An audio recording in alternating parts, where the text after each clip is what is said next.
Me encantó programar, no estaba haciendo cosas en Basic y de pronto me pasaba toda la noche programando y aprendiendo cosas. ¿Cuál ha sido el mayor reto que has enfrentado hasta la fecha en Amazon? Todo el tiempo es un reto, ¿no? Porque es un lenguaje de programación que no lo he usado mucho, son problemas nuevos, es una base de datos que nunca he usado. ¿Cuál es el mejor consejo que te han dado? Disfruta de cada momento lo máximo que puedas, ¿no? Cada época trae sus complicaciones. Cuando estás más joven, pues sí, la inmortalidad parece que está ahí. Bienvenido, Harry, a Exploradores Podcast. Un gusto que estés aquí. Nada, Jesús, muchas gracias por la invitación. Harry, justo me gustaría un poco conocerte. Antes de la entrevista estábamos conversando y vi que eras egresado de una universidad de Perú, ¿no? De la Católica. ¿Me podrías contar un poquito cuál fue tu experiencia, tu primer acercamiento desde la universidad, desde un primer trabajo, a la industria de tecnología? Efectivamente, yo estudié ingeniería informática en la Universidad Católica. Antes de ir a Lima para estudiar en la universidad, yo estaba viviendo en Cusco en ese tiempo. Bueno, viví en el Perú en muchísimos sitios. Digamos, antes de Lima estuve en Cajamarca y luego estuve en Cusco los últimos 3 años del colegio.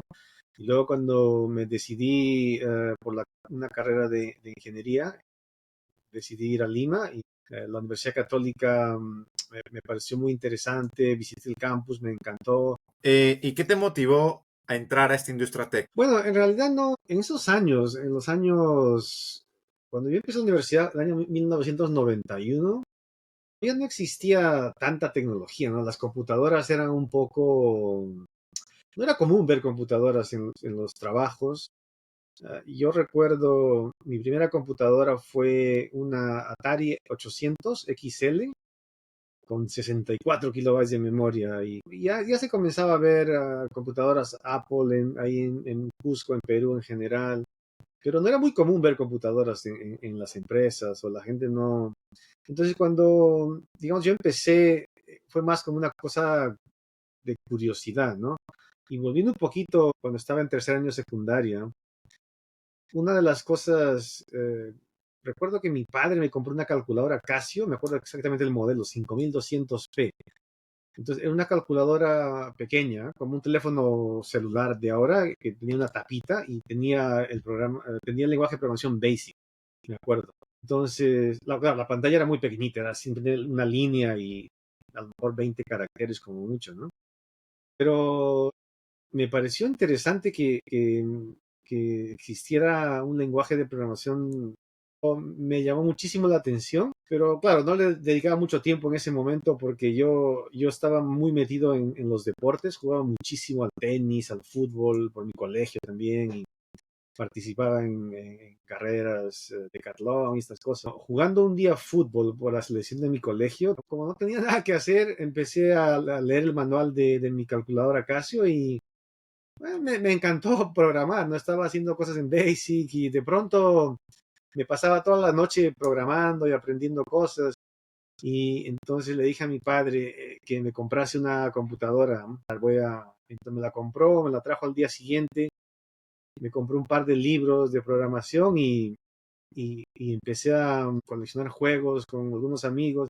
Y esas 2 semanas de solo pensar que podían haber sido una terrible pesadilla, fueron como increíblemente maravillosos porque estaba todo el día jugando y aprendiendo y luego, pues nada, me encantó y creo que a los 13 años ya tenía clarísimo que quería estudiar algún tipo de carrera que estuviese relacionada con computadoras, ¿no? Pues claro, en ese momento no existía una carrera, no estaba tan definido el tema de computer science o ingeniería informática, era un poco, me parece que en la Universidad Católica, cuando yo entré, tal vez sería una de las primeras promociones, si recuerdo bien. Ya, así empezó, ¿no? Con una calculadora, un accidente muscular y mi padre que siempre me apoyó y digamos, me dio una de estas Ataris. Y aún la tengo, ¿eh? Aún la tengo.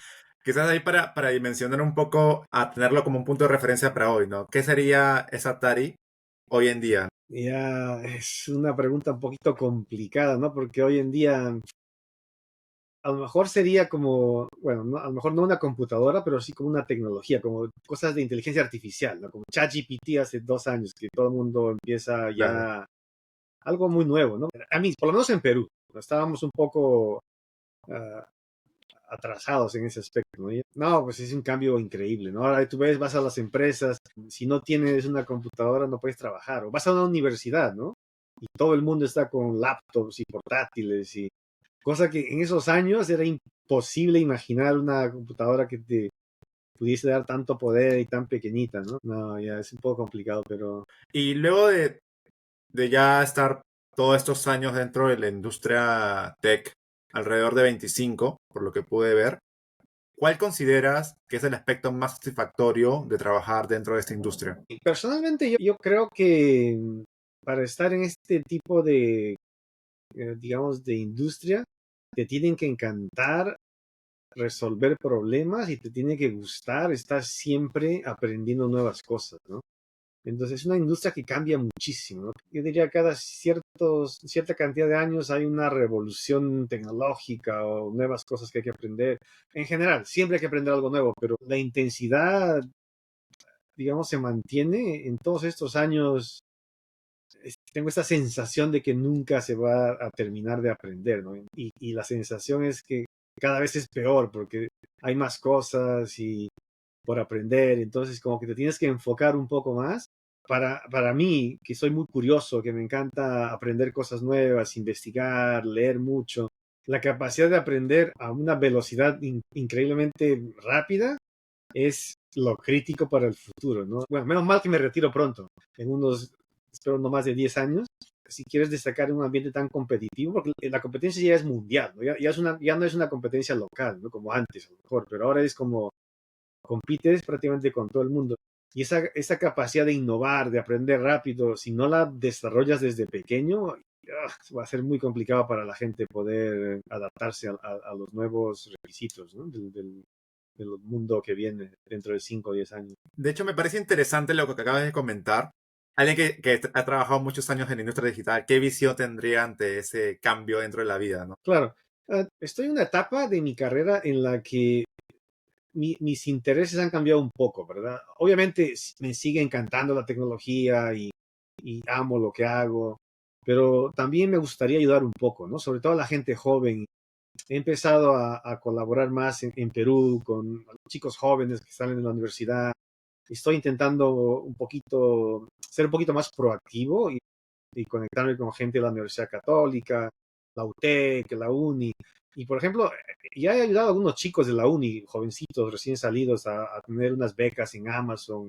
Y ahora mismo, por ejemplo, como cinco, seis, o tres o cuatro de la UNI que conozco, uno trabaja en Alemania, el otro en Irlanda, el otro me parece que en Portugal, no recuerdo bien, ¿no? En distintos países, ¿no? O sea, salieron prácticamente de la universidad con un poquito de experiencia y ahora trabajan en Amazon en países en Europa, ¿no? Y así ha ayudado a bastante gente de distintos lugares para obtener trabajos, haciendo un poquito de coaching, por ejemplo, ¿no? Entonces, estoy en esta etapa en la que me interesa mucho, digamos, colaborar, ¿no? Porque yo creo que he tenido bastante suerte.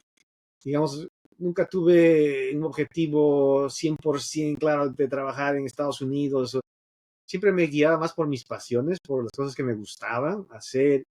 Y entonces, digamos, eso, más mi curiosidad, más mi pasión por aprender, más un poco de suerte, pues pude llegar a trabajar en una empresa líder en tecnología, en cloud. Y sí, yo espero eso, ¿no? En esta etapa, más que retirarme de la vida profesional, a lo mejor es reducir mi carga de trabajo, en vez de 40 horas, a lo mejor 15 horas o 20 horas, y dedicar el tiempo restante a colaborar. Creo, mi sueño es crear un centro de investigación en cloud. Entonces, he empezado creando un curso de cloud para, digamos, para gente un poco más centrada en los negocios, con poca experiencia, pero mi sueño es un poquito más grande que eso, ¿no? Tener muchísimos cursos, distintos tipos de niveles, distintas tecnologías, y también estar más en contacto con la gente de pregrado, de posgrado, doctorados, y a la vez conectar a gente de la industria en Estados Unidos, en Sudamérica, en Europa, conectar eso con la gente en Perú. También he hablado con la gente de la Universidad Católica, obviamente, y están interesados y bueno, eso es lo que en lo que me estoy enfocando bastante últimamente, ¿no? Es bastante trabajo, pero me motiva ver a la gente joven teniendo oportunidades, ¿no? Eso es lo fundamental para mí. Has tenido experiencia liderando equipos, ¿no? En la gestión de equipos, se trata de tecnología.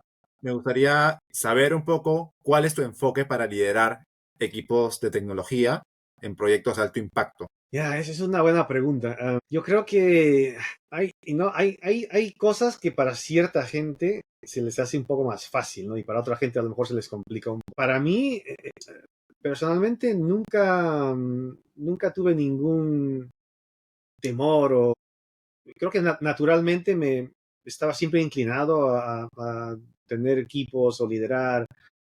Y ya cuando, por ejemplo, especialmente cuando estaba en España, estaba bastante joven, trabajaba en una empresa de consultoría y en bancos.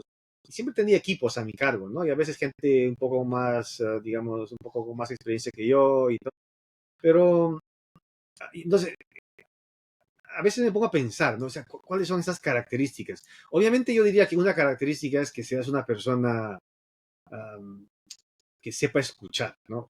Realmente, eso es una de las cosas que puedas entender a las personas, porque cada persona es diferente. Entonces, para tu rol como líder, tiene que ser hacer que esa persona produzca lo mejor que pueda producir, ¿verdad? Entonces, cada persona tiene distintas capacidades, distintas habilidades, distintos perfiles o intereses. Entonces, la parte tecnológica es siempre lo menos complicado. Lo más complicado es la gestión de equipos, ¿no? Y cuando tienes aún más gente, los problemas se multiplican, ¿no? Es como no es lineal, es exponencial, ¿no?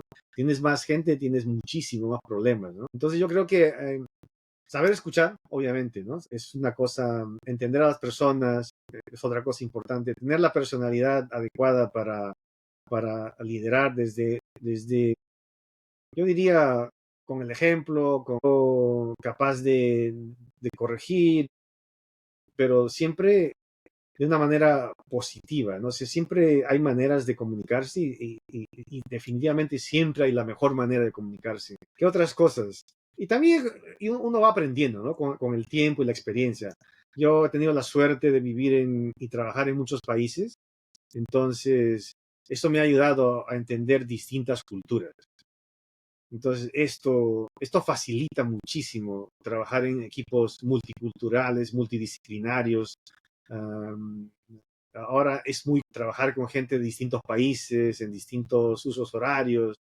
Entonces, el hecho de haber viajado tanto, de haber vivido en tantos países, de entender distintas culturas, religiones, más lo que ya te comenté antes, pues es una combinación perfecta, ¿no? Para poder liderar equipos.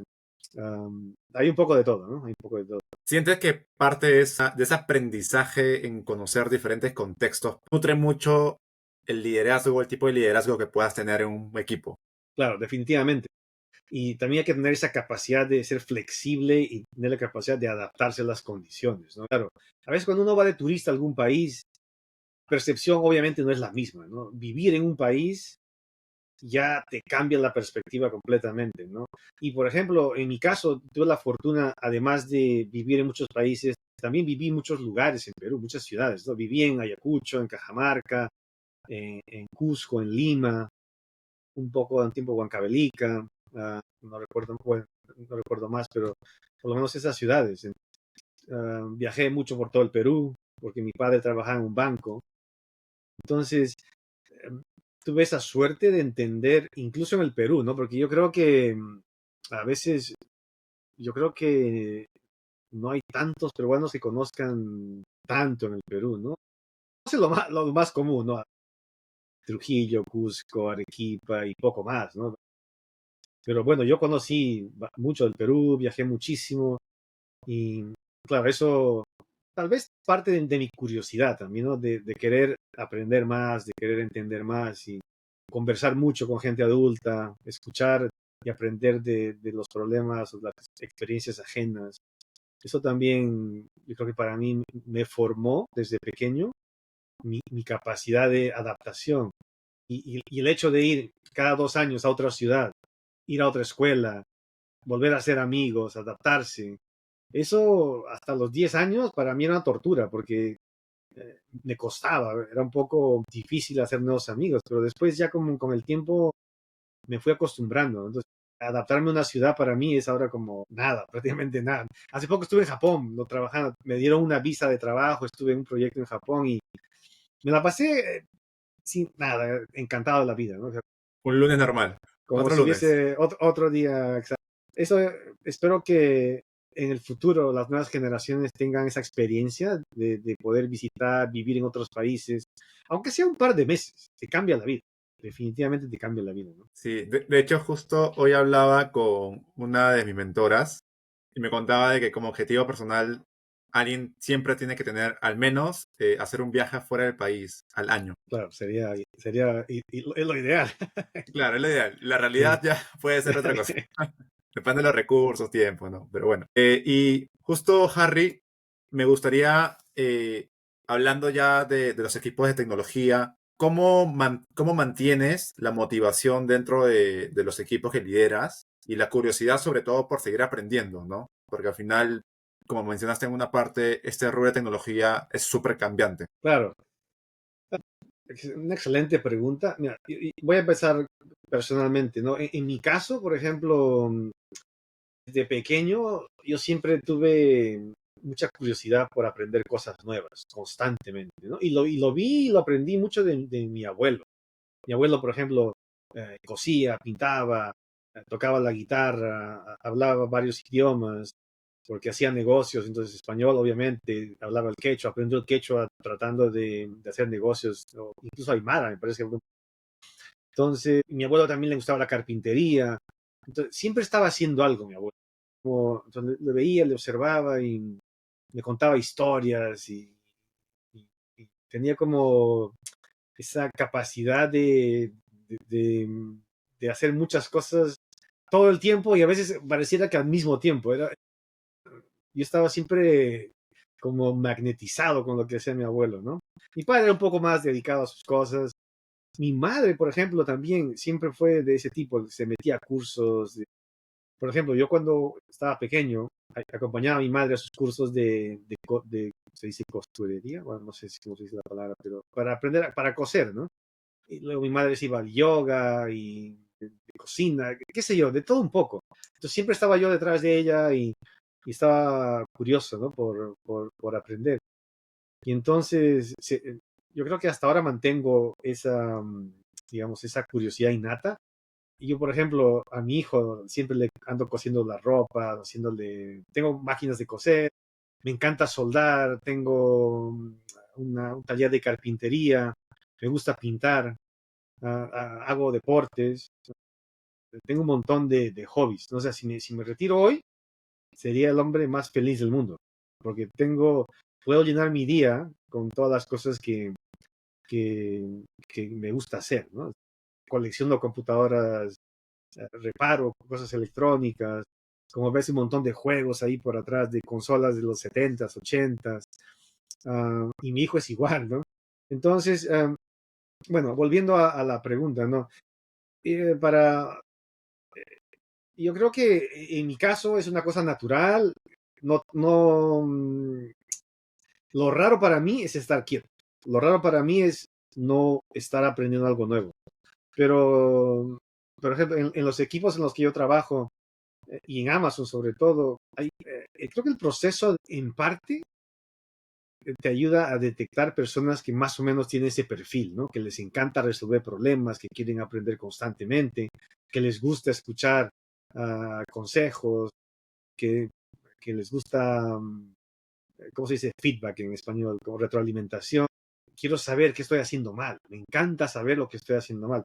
Casi disfruto más sabiendo qué hago mal que las cosas que hago bien. Casi no me interesan las cosas que hago bien, pero en las cosas que hago mal, intento enfocarme porque las quiero mejorar, ¿no? Entonces, pero no solo en el aspecto profesional, sino también como padre de familia, como amigo. Entonces, yo creo que en los equipos en Amazon hay mucha gente de ese tipo. Entonces, es súper fácil mantener esa, digamos, esa capacidad de innovación, de resolver problemas. a la gente le encanta tener retos. Y en Amazon, a este nivel de empresas, donde los problemas te llegan con más velocidad que las soluciones, entonces es un paraíso, ¿no? Paraíso para la gente que le gusta estar siempre intentando resolver, mejorando las cosas, ¿no? Somos obsesivos con los clientes, ¿no? Si vemos algo que está mal, ya estamos buscando soluciones inmediatas. Y en general la estructura es bastante plana, ¿no? No hay tanto, digamos, tienes la libertad de resolver cosas y se espera que lo hagas. O sea, no esperas a que te digan qué es lo que tienes que hacer. Normalmente tú haces lo que crees que es conveniente, ¿no? Pero, claro, en otras empresas a lo mejor es un poco distinto, pero digamos que en toda mi carrera profesional siempre he tenido la suerte de, de manera natural conectarme con la gente que piensa como yo. Y a lo mejor también creo que es contagioso, ¿no? Si ves a alguien que está todo obsesionado con mejorar las cosas, te inspira a ayudar, ¿no? Te inspira a colaborar y a resolver problemas. Y ya como para entrar un poco a tu experiencia en las empresas en las que has estado, ¿me podrías empezar contando sobre qué significa una empresa FANG? Sí, es un término que se utiliza aquí en Estados Unidos que se refiere a las empresas más, digamos, grandes de tecnología en Estados Unidos. F de Facebook, ahora Meta, luego tienes Apple, Microsoft, Netflix, Amazon, Apple, ¿no? O sea, son empresas con bastante prestigio. Yo creo que para la mayoría de ingenieros de software siempre es un reto grande llegar a estas empresas. Obviamente por lo complicado que es pasar las entrevistas, ¿no? Y también, obviamente, mantenerse, ¿no? O sea, a veces, por ejemplo, en Amazon, me parece que el tiempo de promedio en que las personas mantienen el trabajo son como año, 9 meses, una cosa así, ¿no? Luego la gente se va o no les gusta o el rendimiento no va con lo que la empresa espera. Hay distintos factores, ¿no? Pero es bastante corto y en general todas las empresas de este tipo, la rotación es alta en general, ¿no? Obviamente hay una competencia fuerte, ¿no? Vas a encontrar gente de todo el mundo, gente bastante preparada y, y, y sí, tienes que dar lo mejor de ti, ¿no? Para poder mantenerte. Y si logras, digamos, un equilibrio con tu vida, con tu trabajo, pues puede ser un ambiente maravilloso, ¿no? Porque siempre vas a estar en contacto con gente más lista que tú, con más experiencia, con mejores ideas, y tienes muchísima gente disponible cuando necesites, ¿no? A veces contacto con gente de otros países, expertos en distintas áreas, en Estados Unidos, en Japón, en Europa, y la gente siempre está dispuesta a ayudar. Esas conversaciones enriquecen mucho, ¿no? 30 minutos con un experto en algún tema, pues es una cosa increíble, ¿no? Terminas todo inspirado, emocionado y, y, y te motiva mucho. Entonces, Buenísimo, sí. ya, eso es como, yo creo que en Los Ángeles, ¿no? Todos los actores vienen a Los Ángeles porque si llegas a trabajar en la industria de entretenimiento en Los Ángeles, te vas a sentir bastante realizado, ¿no? Yo creo que estas empresas fan es lo mismo para gente de la tecnología, ¿no? Es un reto complicado y si lo logras, hay una satisfacción personal grande. Y si te mantienes, mejor aún.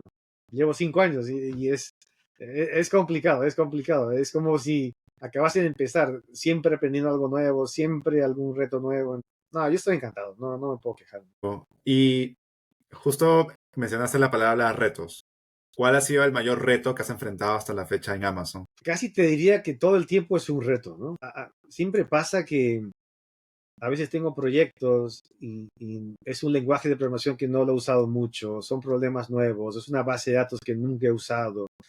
Entonces, tienes que prácticamente aprender todo al momento y a una velocidad, la velocidad de la luz.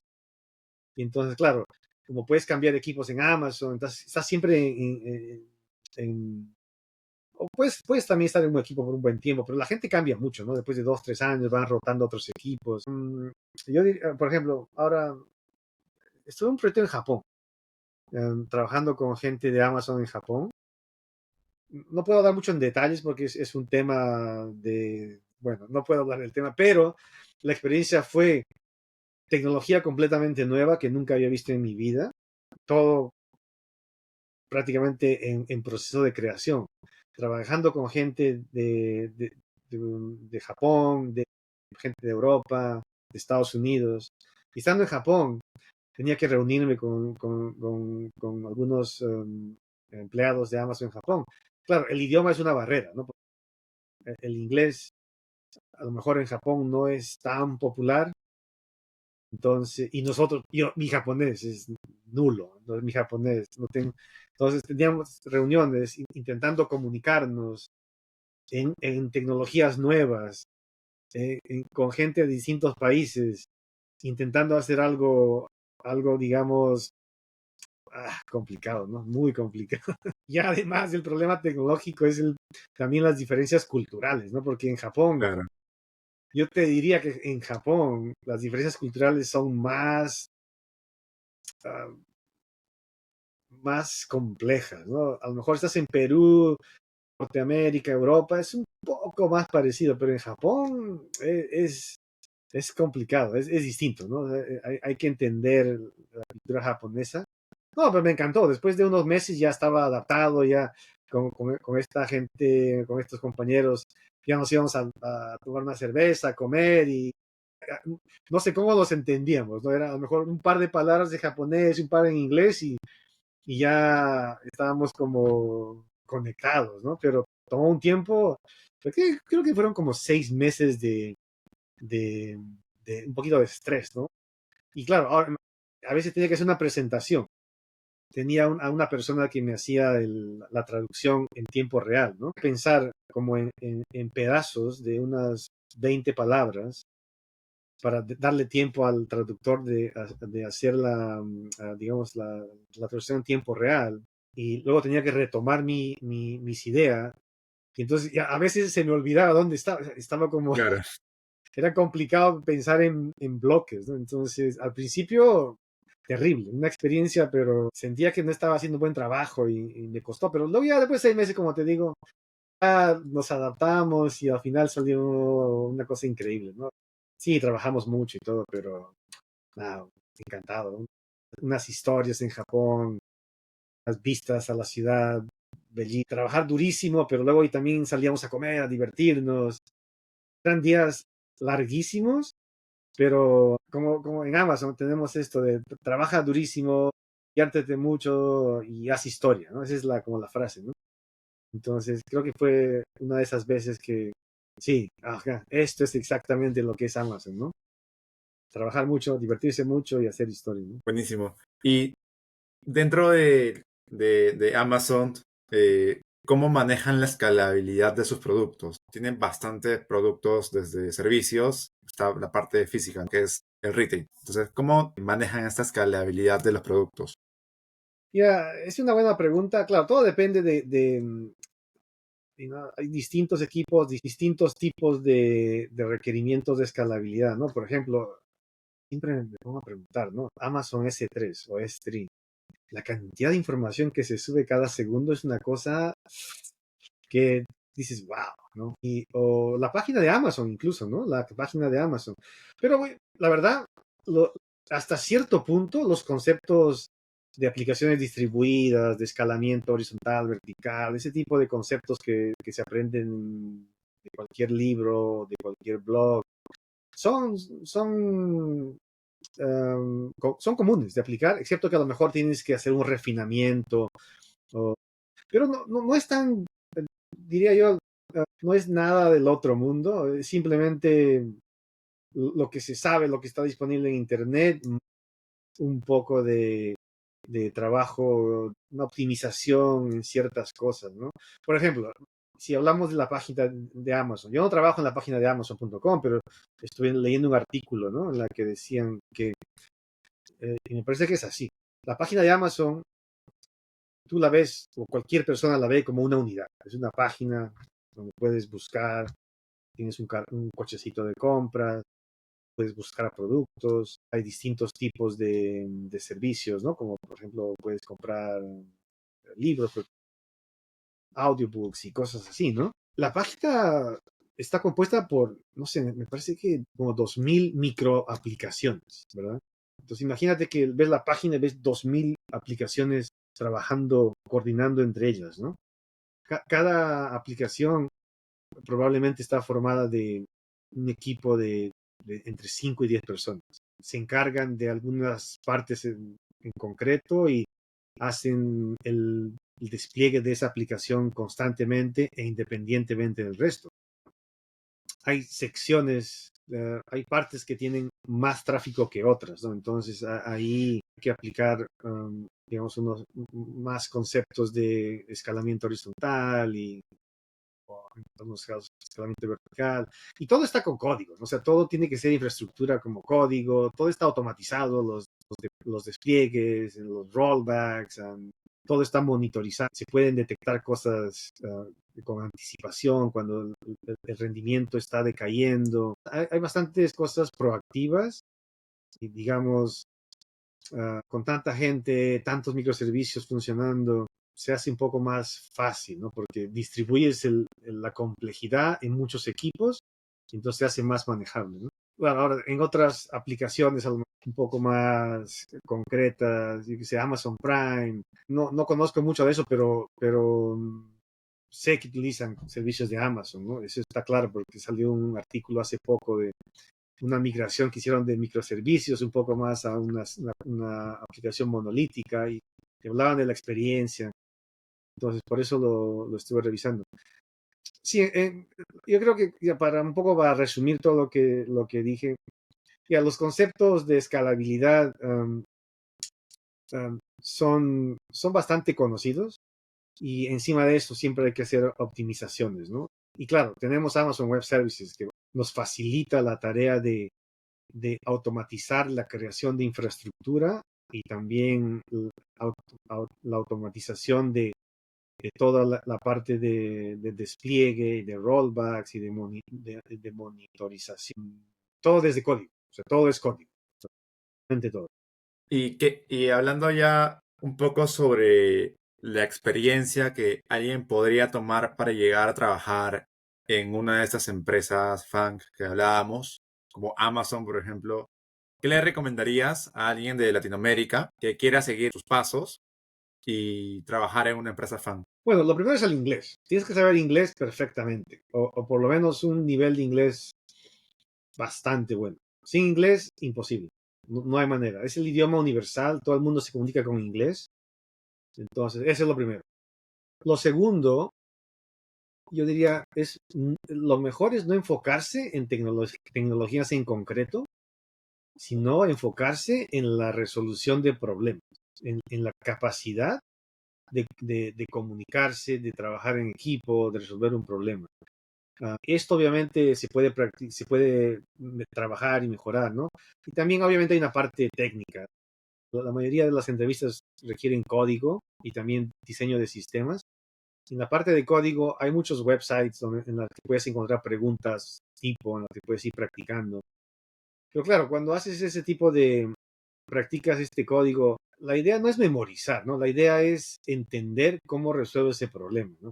A veces en las entrevistas, dependiendo de la dificultad del problema, a veces no esperas que el entrevistado resuelva el problema porque puede ser muy complicado, en fin, a lo mejor es algo nuevo. Entonces, pero lo que sí te van a evaluar es cómo vas usando digamos, tu capacidad de resolver problemas, de comunicarte y de escribir código, ¿no? Para resolver ese problema. Entonces, si tú mantienes, digamos, te plantean un problema, lo primero que tienes que hacer es analizar el problema, entender el problema, el contexto del problema, que quede claro lo que está resolviendo. Entonces vas iniciando una conversación con la persona que te entrevista y utilizas el lenguaje que quieras. No te van a pedir que seas un experto en Python. Por lo general, me imagino que algunos equipos te piden a lo mejor experto en algo, pero en general el lenguaje lo eliges tú en el momento de la entrevista. Entonces, ese es el segundo tema, ¿no? Lo importante es cómo piensas, cómo resuelves problemas, cómo escuchas. A lo mejor si te quedas un poco estancado, te van a querer ayudar, te van a dar un pequeño, como se dice en inglés, un hint, una pequeña ayudita. Entonces, Sí, si no eres capaz de escuchar, entonces no vas a poder resolverlo. Entonces, tienes que ser capaz de escuchar de colaborar, ¿no? Porque la persona que te entrevista va a querer ayudarte. Eso, yo cuando entrevisto a gente, intento ayudar. Eso es lo segundo, ¿no? La parte de diseño de sistemas depende del nivel de experiencia, al puesto que aplicas. O te pide más código o te pide más diseño de sistemas. Entonces, para esto también hay muchos libros, sitios en internet en los que puedes um, empezar a practicar a cómo resolver una aplicación, un problema en concreto, ¿no? Por ejemplo, hay cosas típicas como, ok, vamos a diseñar Instagram o Dropbox o Netflix. Entonces, entonces la pregunta es, ok, ¿cómo diseñarías Netflix o cómo diseñarías Instagram, verdad? Entonces, no tienes que ser un experto en cada tecnología para diseñar un sistema así, pero tienes que entender cómo conectas estas tecnologías, estas piezas para poder resolver un problema así. Obviamente también relacionado con cierto tipo de tráfico, ¿no? No es lo mismo crear un diseño de una aplicación para 100 usuarios que para 100 millones. Es un mundo completamente distinto, es una solución completamente distinta. Entonces, eso es lo tercero, ¿no? En Amazon y en otras empresas hay como temas muy culturales. En Amazon tenemos los Amazon Leadership Principles. Son como los principios del liderazgo de Amazon. El más importante es Customer Obsession, ser obsesionado con el cliente. Entonces, así como este, hay otros 15 más. Y en otras empresas tienen también su propia cultura. Y eso está lo encuentras en Internet, está todo disponible. Entonces, tienes que alinear tu experiencia laboral con esos principios, ¿no? Por ejemplo, en Amazon, yo haría una pregunta para entender cómo la persona demostró customer obsession o obsesión por el cliente, ¿no? Y o para ciertos aspectos de proactividad. Entonces, ese es el cuarto elemento, ¿no? Dependiendo de la empresa que apliques, esos aspectos culturales de esa empresa, tienes que alinearlo con tu experiencia laboral y cuando te pregunten, puedes mostrar claramente cómo tú estás conectado con esa empresa a través de esos principios de liderazgo, ¿no? ¿Qué otra cosa? Hay que mantener siempre el espíritu de curiosidad, de ser muy profesionales. Nunca te des por vencido, ¿no? A veces pasa que, claro, en las entrevistas finales son 5 o 6 rounds, ¿no? Y a lo mejor una te va mal o piensas que te va mal y tienes que olvidarte y seguir intentándolo. O sea, no tienes que hacer una entrevista perfecta. Puede que una de ellas no te haya salido del todo bien, porque a lo mejor estuviste cansado y no, son 6 horas intensas que te van a evaluar a detalle. Lo normal es que falles. Muy poca gente lo hace perfecto, ¿no? Entonces siempre hay un pequeño margen de error. Entonces por eso tienes que mantener digamos, tu estado anímico siempre profesional y positivo y seguir luchando, ¿no? Porque es otro aspecto importante, ¿no? Porque va a estar llena de esos retos. Entonces tienes que mantener el espíritu positivo siempre, ¿no? Yo creo que con esos 5 aspectos y preparándose bastante bien, obviamente hay que prepararse porque lo normal es que no entres a la primera, lo normal. Mucha gente entra después de 2, 3, 4 veces aplicando a una empresa así. Y simplemente seguir intentándolo, ¿no? Seguir. es como un examen, Sí, prácticamente. Prepárate para un examen de posgrado, por ejemplo.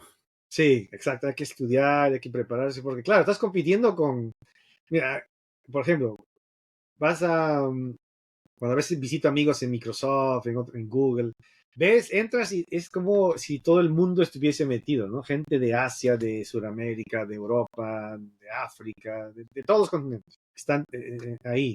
Entonces, la competencia requiere entrenar, es decir, vas a tener que practicar y estudiar, ¿no? Porque estás compitiendo con gente que está, además de ser listos, están trabajando durísimo también, ¿no? Entonces, no, no es imposible, es, yo creo que es totalmente alcanzable, pero son sencillos, pero si los aplicas a tu preparación, tranquilamente puedes lograr tus objetivos. Y algo como para entrar a la parte de ya hablar sobre la tecnología, ¿cómo crees que la inteligencia artificial está transformando los negocios en Estados Unidos?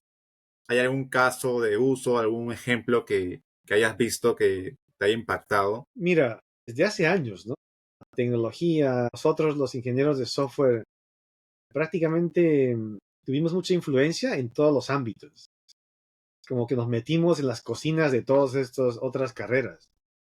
Entonces, últimamente, con todo el tema de la inteligencia artificial, ChatGPT y bueno, en fin, todas. Es la primera vez que nos hemos, que nos está, hemos construido un monstruo que nos está atacando a nosotros de alguna manera, ¿no? Es la primera vez que siento, okay, esto es un cambio, bueno, hemos creado nuestro propio, un Como monstruo Terminator, que, Skynet. exacto, que no podemos, que no podemos controlar, ¿no? Y se nos ha ido de las manos un poquito, ¿no? Pero sí, yo creo que la tecnología, yo la veo como una herramienta más. Obviamente una herramienta bastante avanzada, ¿no? Yo te diría, particularmente, mi productividad ha aumentado en un 100%, ¿verdad? Porque yo uso estas herramientas para simplificar tareas de código, o a veces necesito escribir scripts que no necesito hacerlo perfectamente porque lo voy a ejecutar una vez y luego lo voy a tirar, cosas así.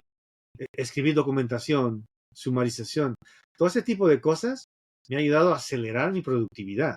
Eso lo noto en toda la gente que conozco en mi empresa, ¿no? O sea, todo el mundo va, digamos, como que se está normalizando producir entre 50 y 100% más.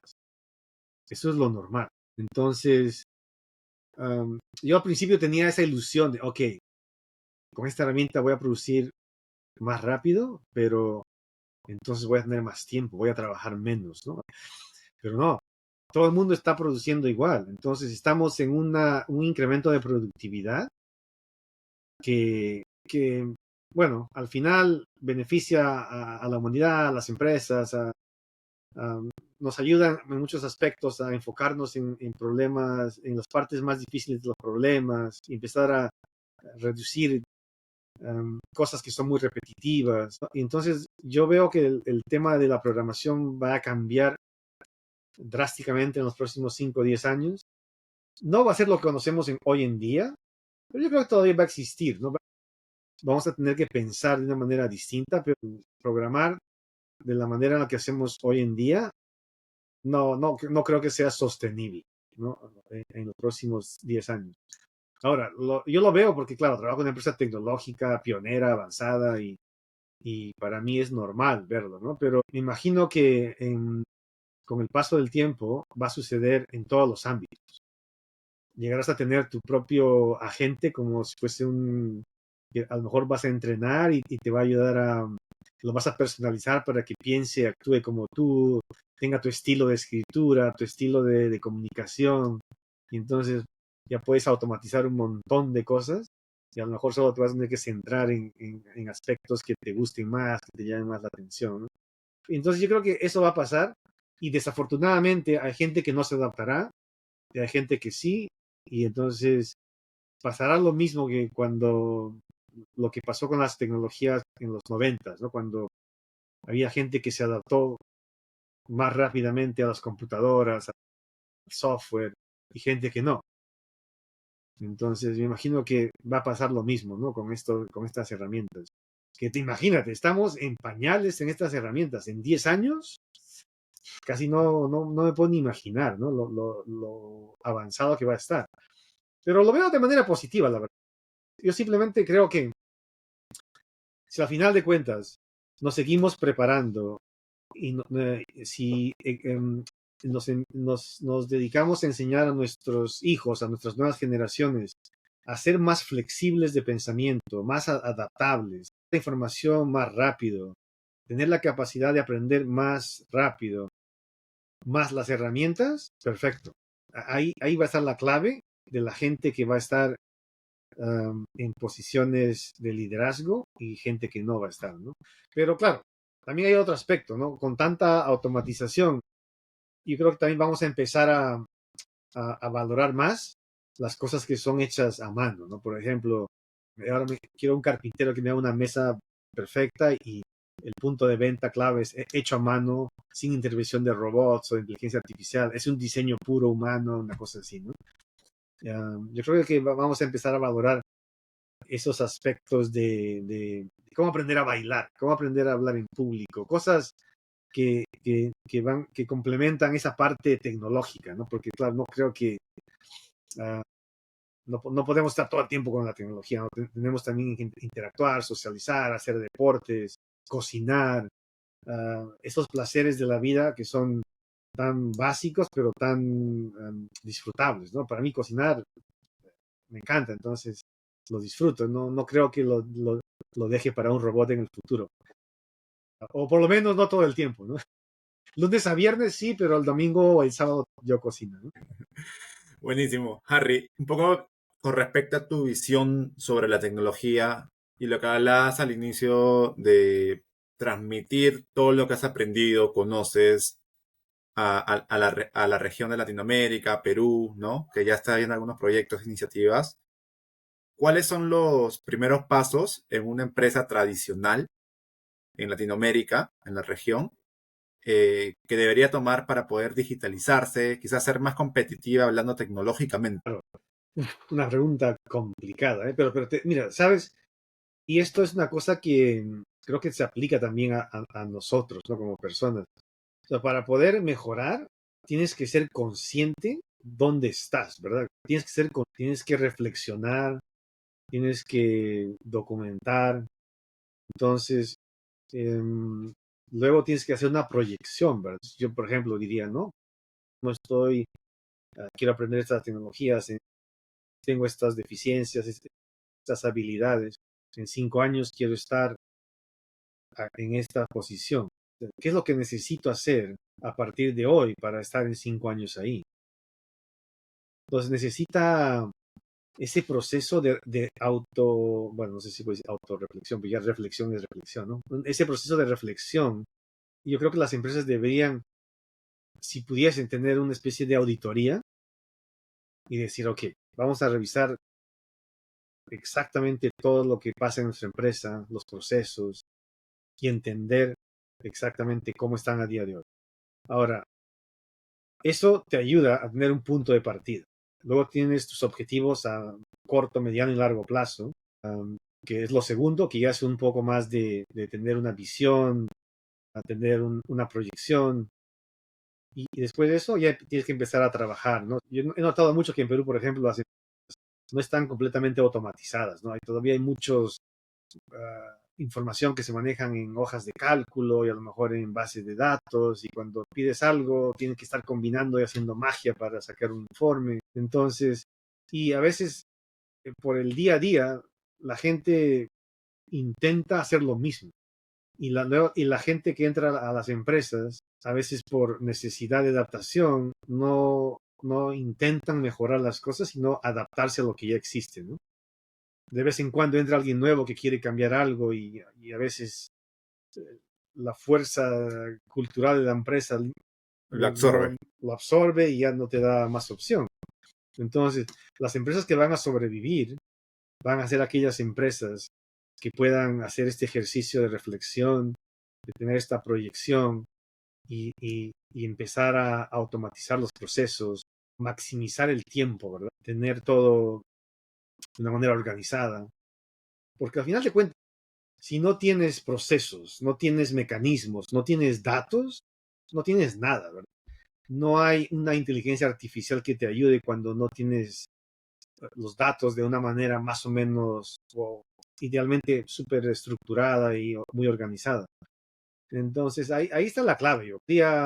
Bueno, es parte de la misión que tengo con la UTEC, ¿no? De tener ese centro de investigación, de conectarme con las empresas y entender a las empresas dónde están y crearles una especie de roadmap, un plan de trabajo a largo plazo para poder alcanzar estos objetivos um, en un tiempo, en un plazo de tiempo corto, o por lo menos lo más corto posible, ¿no? Yo creo que es eso, la verdad. O sea, a final de cuentas, si nos pasa a nosotros, ¿no? Si queremos mejorar, tienes que hacer lo mismo, ¿no? Si no sabes dónde estás, pues no sabes a dónde vas a ir, ¿no? Y para cerrar este penúltimo bloque, ¿cómo, cómo visualizas la evolución de la tecnología en los próximos años? Yo creo que en todas las áreas, ¿no? Por ejemplo, cosas como impresión en 3D, ¿no? Estuve leyendo unos artículos de biomedicina, cómo ya pueden empezar a imprimir, no sé si tejidos humanos, pero cierto tipo de implantes que son customizados con tecnologías de impresión en 3D, o casas, ¿no? Si quieres una casa, pues la imprimo en bloques, te la envían, creo que es una empresa canadiense. Si quieres una casa, la diseñas, son como Legos, ¿no? Entonces te envían y la casa está súper bien insolada y todo, ¿no? Te mandan todas las piezas para armar la casa. Y entonces, yo creo que en todas estas áreas, en la medicina, por ejemplo, el año pasado estuve en Perú por un tema de salud de mi padre, y entonces empecé a ver cómo en Perú esos aspectos que a lo mejor en los 90s, 80s, 70s, la diferencia entre Perú y Estados Unidos y Europa era abismal, ¿no?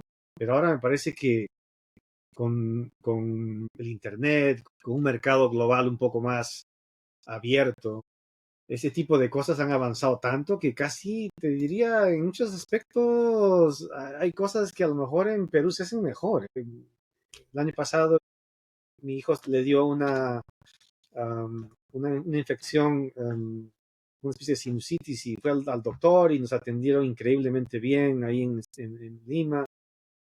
Los médicos todos muy amables, todo muy rápido, muy limpio, las medicinas súper baratas. Y fue una experiencia, mi mujer estaba sorprendida porque en Estados Unidos el tema de salud puede ser complicado, ¿no? Si no tienes seguro y el costo. Entonces, yo creo que la tecnología, como decía, en medicina, inteligencia artificial, en Internet, ha hecho posible que esas distancias tan difíciles de hace 30, 40 años ya no existan tanto, ¿no? Entonces, está un poquito más equilibrado. Entonces, es posible para una empresa en Perú ser tan eficiente o más que una empresa en cualquier otro país del mundo, ¿no? Porque tienes herramientas que están al alcance de todos. Como que se ha democratizado la... Tú tienes Amazon Web Services, ¿verdad? Una startup en Perú no necesita nada, más allá de... Puedes usar Amazon Web Services y puedes hacer lo que podrías hacer aquí. A lo mejor la diferencia está en encontrar las personas con los skills adecuados. En general, yo creo que la tecnología se está democratizando a un paso acelerado, lo cual me gusta, me encanta verlo. Y también la educación, ¿no? Para aprender ahora, mira, no tienes que hacer mucho, vas a internet y aprendes todo lo que quieras, ¿no? A lo mejor antes aprender algún tema se hacía complicado, pero ahora tú puedes usar herramientas de inteligencia artificial y puedes interactuar y aprender cualquier tema que te interese, ¿no?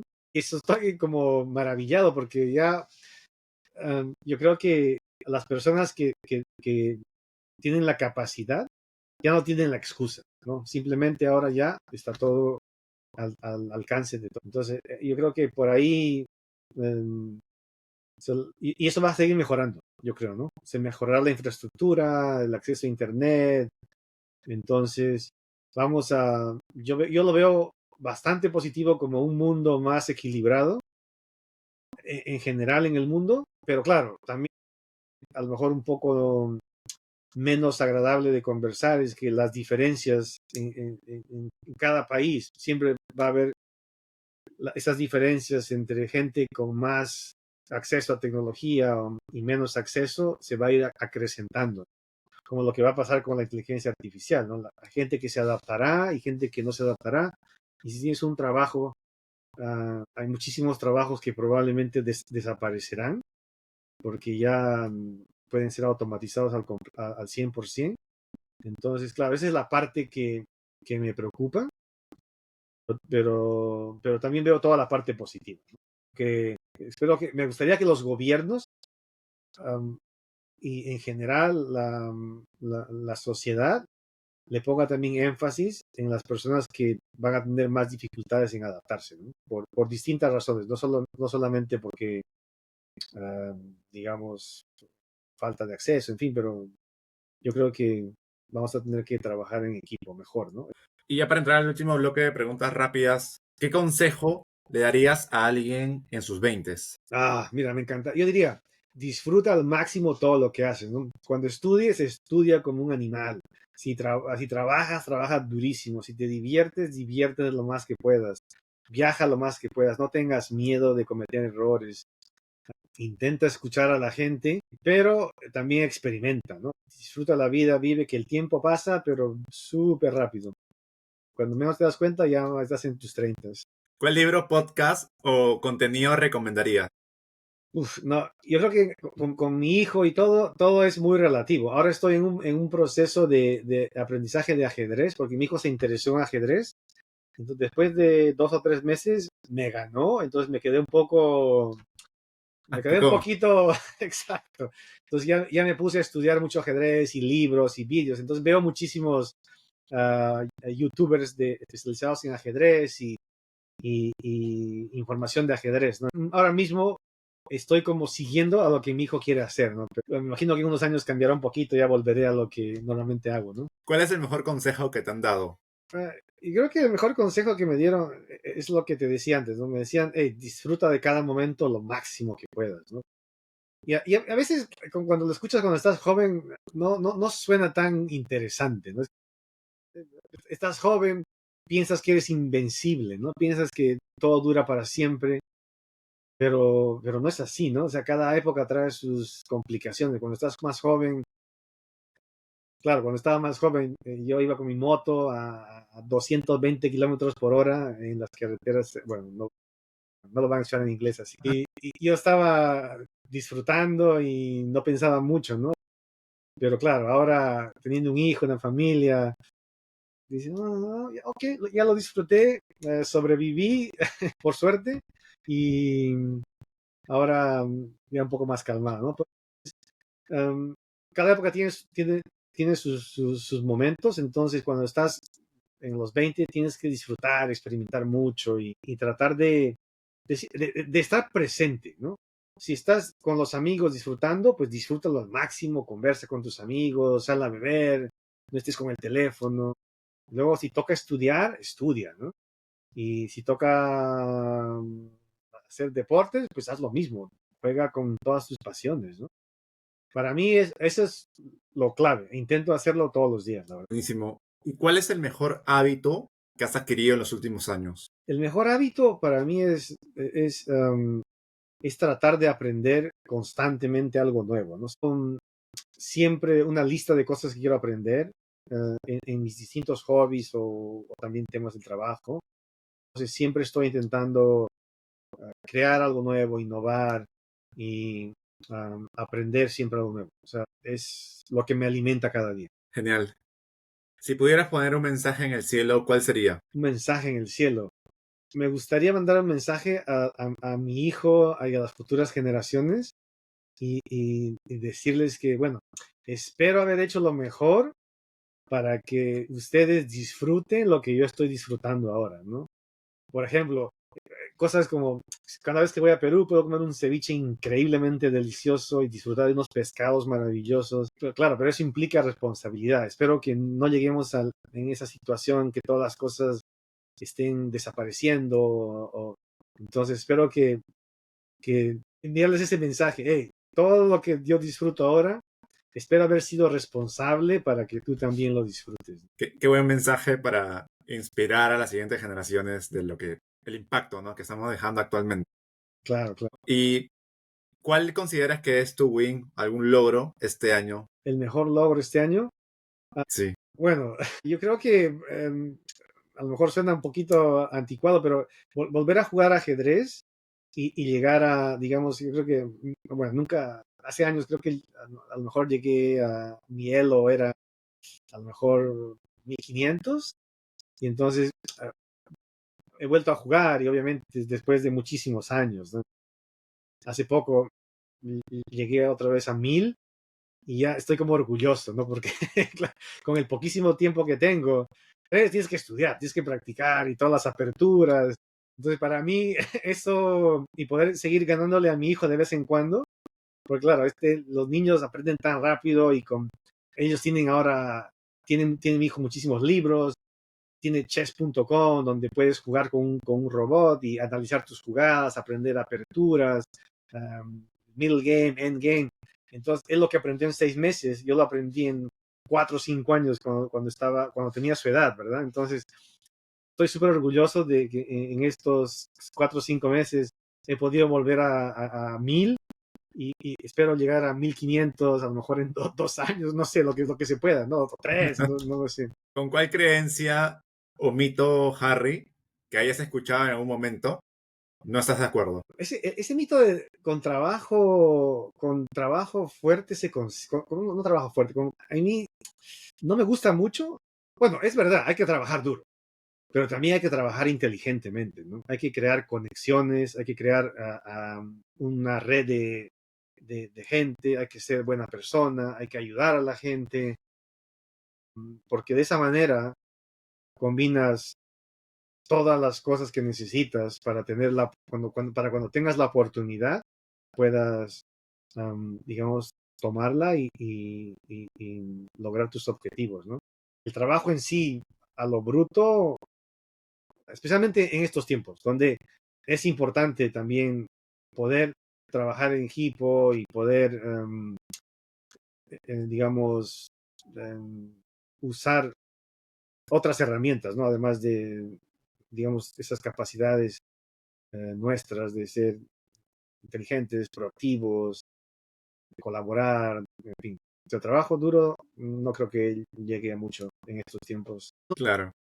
Y para cerrar, ¿qué te motiva a levantarte cada día? Mira, me encanta, o sea, como te digo, me encanta lo que hago, me encantan mis hobbies, entonces me encanta trabajo intensamente, pero después, apenas termina mi jornada, digamos, de trabajo, estoy encantado de hacer todas las cosas que me gustan, ¿no? Todos mis hobbies. Yo voy y le doy su tiempo claro, obviamente eso es en el aspecto más personal, pero me encanta estar tiempo con mi familia, explorar, viajar y preparar las vacaciones para el siguiente año, ¿no? Y seguir disfrutando de amigos, ¿no? Sobre todo de momentos con muchísima calidad, ¿no? Eso es mi mayor alegría cada mañana. Estar vivo es una alegría. Estar vivo es una cosa tremenda, ¿no? Harry, de verdad, muchísimas gracias por el espacio. No, nada, nada, Jesús. Gracias por invitarme a tu espacio, a tu blog. Y bueno, espero que si hay chicos que te ven, que estén jóvenes y que estén saliendo a la universidad, siéntanse encantados de conectarme en LinkedIn.